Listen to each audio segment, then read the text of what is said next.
The story of Africa is older than history itself.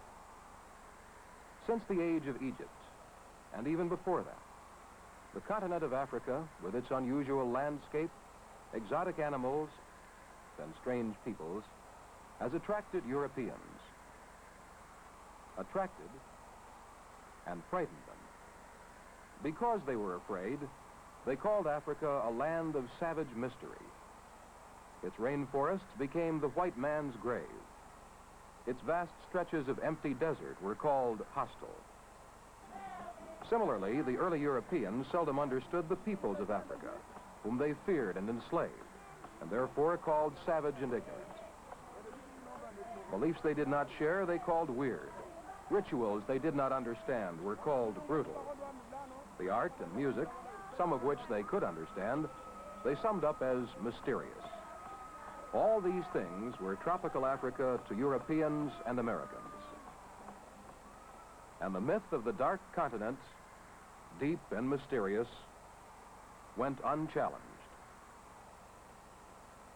But the boldest were lured to Africa, some attracted by the promise of high adventure, exploring unknown lands, hunting of big game, the meeting of strange peoples.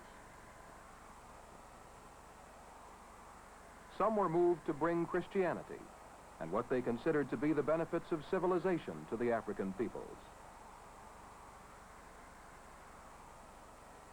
But most were lured by the promise of the wealth. Wealth from the harvest of raw rubber, from the cultivation of sugar cane, from the production of ivory,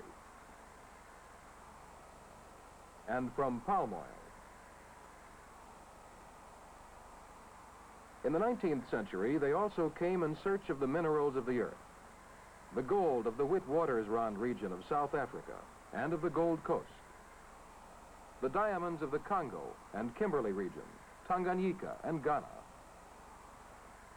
the tin of Nigeria, and the copper and uranium in the Congo. Despite hardships of travel, the expansion of Europe spurred the conquest of tropical Africa. Beginning less than a century ago, when the world was aroused by the exploits of H.M. Stanley and David Livingstone, Europeans began to come in growing numbers. Men who saw themselves as builders of empires came to the continent, and in every part established governments and social services. Within a few decades, busy modern cities such as Johannesburg, now one of Africa's largest, rose from the deserts, plains, and forests. After World War II, men like this African political leader proclaimed to willing listeners that the world could not continue to exist half free and half colonial. Educated Africans, of course, found that they could and determined that they would run their countries as modern, independent states. The temper of the world was such that they won a hearing. With the assistance, in most cases, of their former colonial rulers, African countries became independent, and the small but effective African elite became the new rulers. As evidenced by Nigeria's independence, less than a century after Stanley and Livingstone, most of Africa has won freedom from colonialism and become a series of free nations. The continent of Africa, second largest of all the world's land masses, lies balanced on the equator, attached in the northeast to the largest continent, Asia, and separated from Europe by the Mediterranean Sea. Great bodies of water surround it. The Mediterranean Sea on the north, the Red Sea and the Indian Ocean to the east, and the Atlantic Ocean on the west. Africa, both geographically and culturally, is a dual landmass. North Africa is usually considered part of the Middle East and is separated by the Earth's largest desert from sub-Saharan Africa. They are two vastly different regions. North Africa, which stretches across the top of the continent between the Mediterranean Sea and the Sahara, belongs geologically to the Mediterranean region of Europe and Asia, and historically has been influenced primarily by Asia Minor and Europe. The whole of the continent below the Sahara is a high plateau, rimmed almost entirely by foothills, which drop off sharply to coastal lowlands. High mountains rise in the east-central region of Africa, with Mount Kilimanjaro, the continent's highest peak, reaching over 19,500 feet. More than half of the continent's surface is drained by its 5 great river systems: the Congo, Nile, Niger, Zambezi, and Orange. Only the Niger Benue is navigable from the sea, although all have inland navigation. Many of these rivers tumble off the central plateau in spectacular falls, such as the famous Victoria Falls, more than twice the height of Niagara Falls in North America.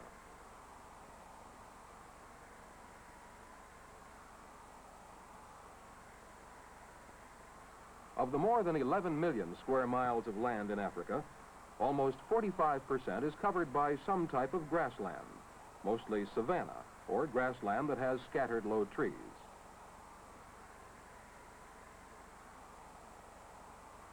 To the south are stretches of dry plain and deserts, with the principal vegetation desert shrub or desert grass.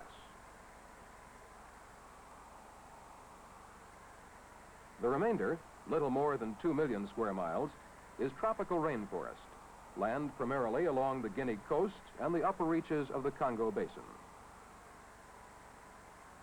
As elevation increases into the savanna lands, the daily temperature is lower and there is less rain. In East Africa, high plateaus account for a comfortable and temperate climate. While in South Africa, there is a humid subtropical climate like that of the Mediterranean area.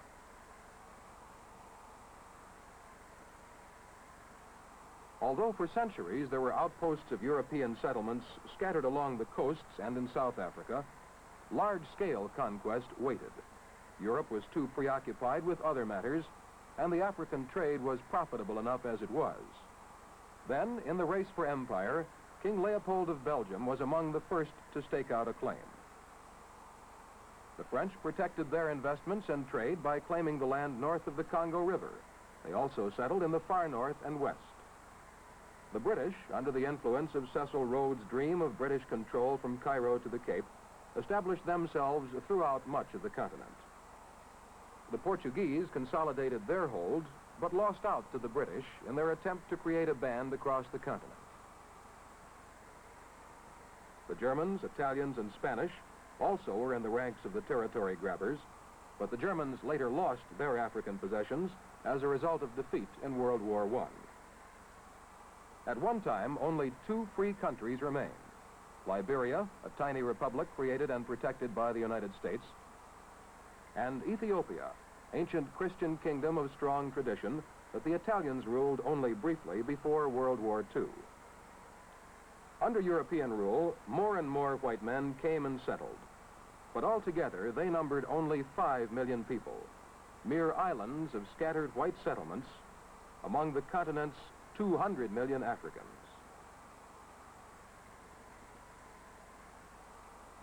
Many African peoples still live a village life. Most of them depend for their living upon agriculture, which they carry out with hand implements. Although these methods appear backward, only a few areas in Africa are seriously short of food. Many Africans produce for the world market, exporting good-sized surpluses every year. Here, pyramids of West African groundnuts await shipment to Europe. Some African tribes, such as the Maasai of East Africa, keep and highly prize their cattle. In many areas, cattle are symbols of wealth and are butchered only on rare occasions. In some regions, traditional crafts persist, such as the dyeing of cloth with indigo, the quality of which has been prized since ancient times. Weaving on crude but efficient looms, operated by foot power, Africans produce the fine native cloth, which wears better than the imported cloth, although imported cloth has great prestige value. Many fashion imported pots and pans into more practical shapes for cooking in the traditional African manner. Metal workers still repair the farm implements and continue to make the practical household utensils. In addition, many new crafts have been introduced: bicycle repairmen, mechanics, and expert carpenters. In some parts of Africa, notably in the west and south, scientific commercial agriculture has been established. In recent decades, increasing numbers of Africans have been drawn to the European farms to sell their labor, as other Africans have sold their surplus crops. It is here that Africans came into contact with European civilization and the production methods associated with it. While most agricultural produce is consumed within Africa, products are increasingly exported to markets in Europe.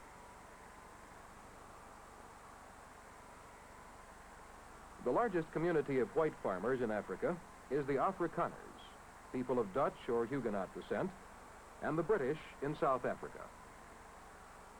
These descendants of early immigrants have been established in this region for over 2 centuries. The Republic of South Africa is the largest white-dominated nation on the continent. Farther north in Rhodesia, Tanganyika, and Kenya, European settlers, chiefly from Britain, have also developed large-scale farming. Here, sisal is being harvested prior to processing into rope, cord, and twine. Toward the tropical Atlantic coast of Central and West Africa, Africans have developed many small holdings on which they grow a number of valuable products. Here are the cocoa groves of West Africa, owned and operated by Africans. The agriculture departments of the former colonial governments gave much assistance in their development, but picking and removal of the cocoa beans from the pods is still done largely by hand. Here, too, are new coffee orchards, and one of the major exports, palm kernels, from which palm oil is obtained. Palm oil is used for soap and cooking oil.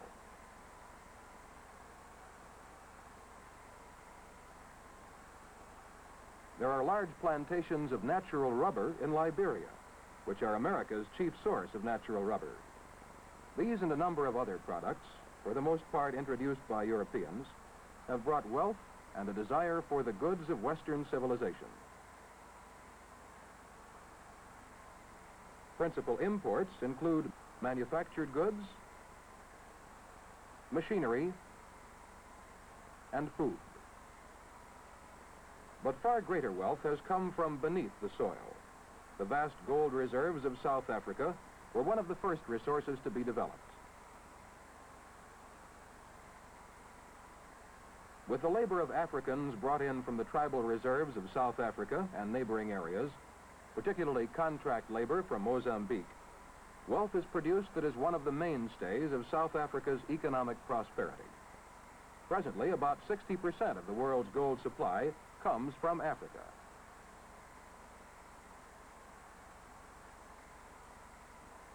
The diamond mines of Kimberley, also in South Africa, and the mines in the Congo, Ghana, and Tanganyika provide most of the world's supply.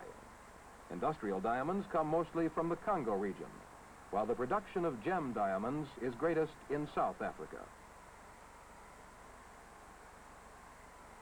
South Africa's wealth in gold and diamonds has spurred the development of heavy industry, such as steel making.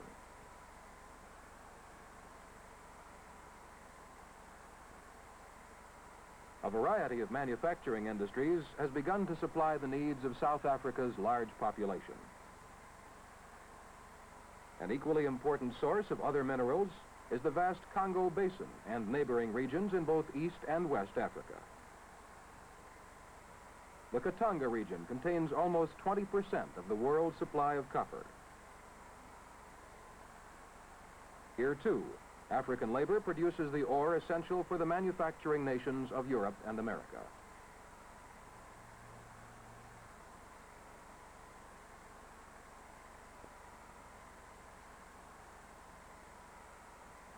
One of the world's most important sources of tin is the mines of Nigeria in West Africa.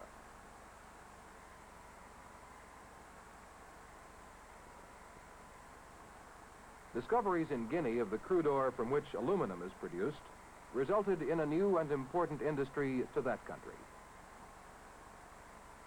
Africans, drawn into the mines and factories and city jobs, were paid low wages, but like the farm laborers, were introduced to the practices of modern Western life. With the growth of industry came an even more rapid spread of European ways across the face of Africa.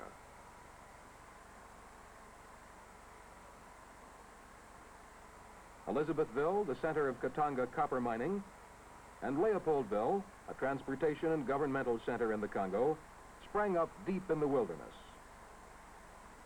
While Johannesburg, principal industrial city of South Africa, is only one of a dozen cities and scores of smaller communities as modern as any in Europe or America.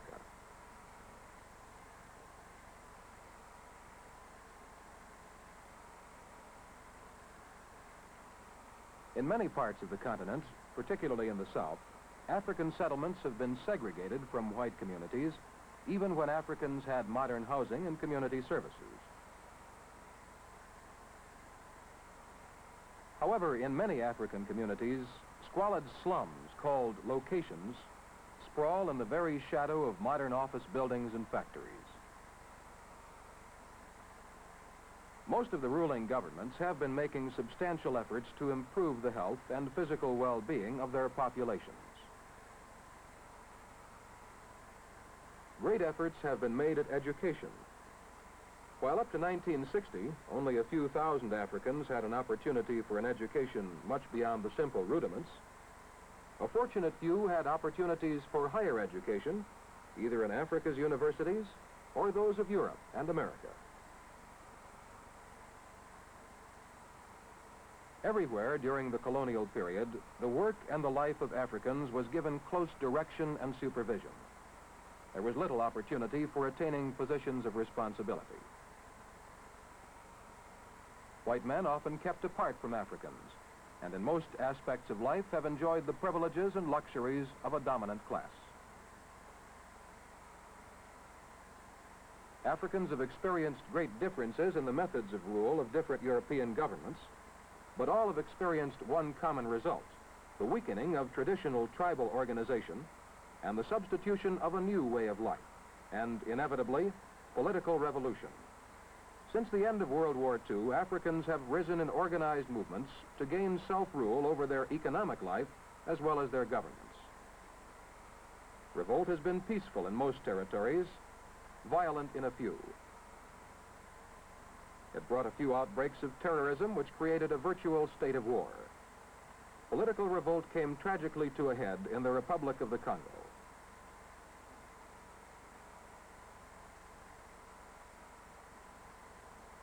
But in many of the countries, notably in Nigeria and Ghana, the peoples gained freedom from colonial powers through orderly processes of government. Everywhere, independent African nations were being fledged.